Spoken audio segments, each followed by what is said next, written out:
One of the extraordinary claims associated with Mr. Ham's worldview is that this giant boat, very large wooden ship, went aground safely on a mountain in the Middle East, what we now call the Middle East. And so places like Australia are populated then by animals who somehow managed to get from the Middle East all the way to Australia in the last 4,000 years. Now that to me is an extraordinary claim. We would expect then, somewhere between the Middle East and Australia, we would expect to find evidence of kangaroos. We would expect to find some fossils, some bones. In the last 4,000 years, somebody would have been hopping along there and died along the way, and we'd find them. And furthermore, there's a claim that there was a land bridge that allowed these animals to get from Asia all the way to the continent of Australia, and that land bridge has disappeared in the last 4,000 years. No navigator, no diver, no U.S. Navy submarine, no one's ever detected any evidence of this, let alone any fossils of kangaroos.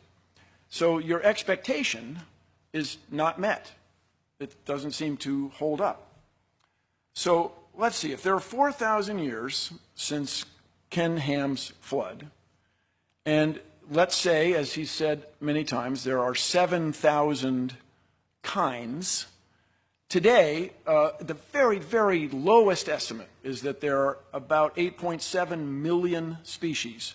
But a much more reasonable estimate is it's 50 million or even 100 million when you start counting the viruses and the bacteria and all the beetles that must be extant in the tropical rainforest that we haven't found. So we'll take a number which I think is pretty reasonable, 16 million species today. Okay?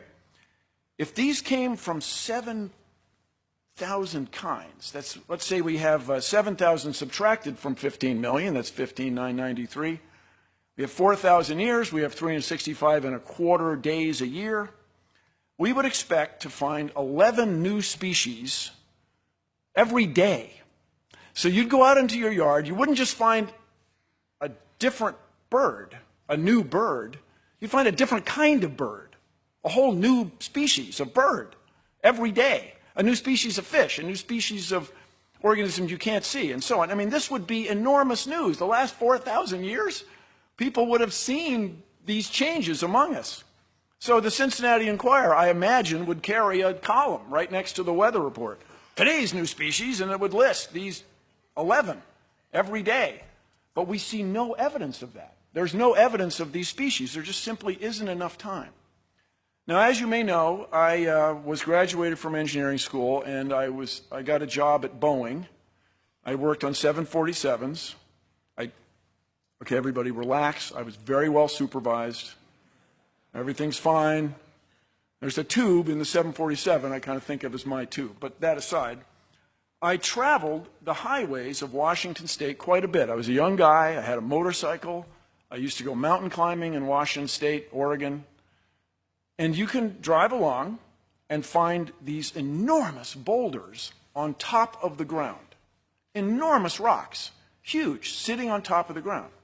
Now, out there in regular academic pursuits, regular geology, people have discovered that there used to be a lake in what is now Montana, which we charmingly refer to as Lake Missoula. It's not there now, but the evidence for it, of course, is, if I may, overwhelming. And so an ice dam would form at Lake Missoula, and once in a while it would break.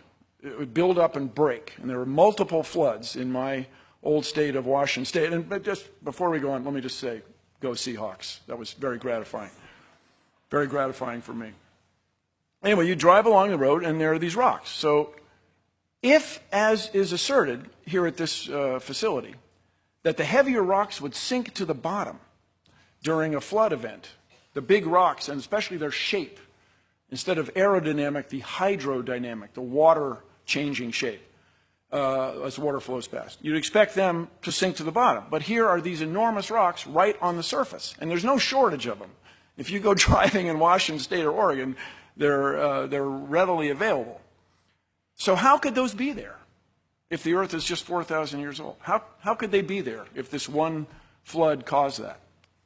Another remarkable thing I'd like everybody to consider, inherent in this worldview, is that somehow Noah and his family were able to build a wooden ship that would house 14,000 individuals. There are 7,000 kinds, and there's a boy and a girl for each one of those. So it's about 14,008 people. And these people were unskilled. As far as anybody knows, they had never built a wooden ship before. Furthermore, they had to get all these animals on there, and they had to feed them, and I understand that Mr. Ham has some explanations for that, which I frankly find extraordinary, but this is the premise of the bit. And we can then run a test, a scientific test. People in the early 1900s built an extraordinarily large wooden ship, the Wyoming. It was a 6-masted schooner, the largest one ever built. It had a motor on it for winching cables and stuff.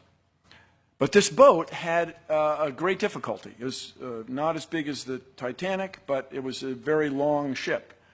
It would twist in the sea. It would twist this way, and this way. And in all that twisting, it leaked. It leaked like crazy. The crew could not keep the ship dry. And indeed, it eventually foundered and sank, loss of all 14 hands. So there were 14 crewmen aboard a ship built by very, very skilled shipwrights in New England. These guys were the best in the world at wooden shipbuilding. And they couldn't build a boat as big as the Ark is claimed to have been. Is that reasonable? Is that possible?